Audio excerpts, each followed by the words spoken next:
This course comprises a book entitled Persian Language Teaching.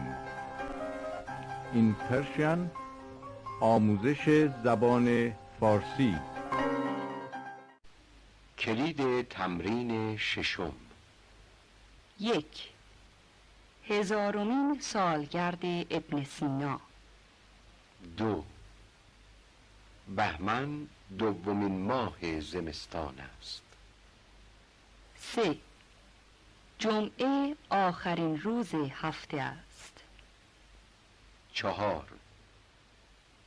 اردیبهشت چندمین ماه بهار است.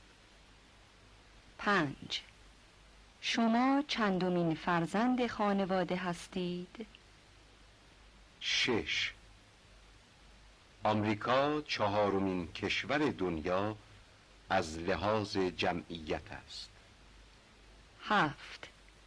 شوروی دومین کشور از لحاظ جمعیت و اولین کشور از لحاظ مساحت است. 8. سومین دور مسابقه های تنیس روز سوم دی است. 9. اولین روز سال ایرانی روز اول فروردین است. 10. آخرین روز سال مسیحی روز آخر دسامبر است.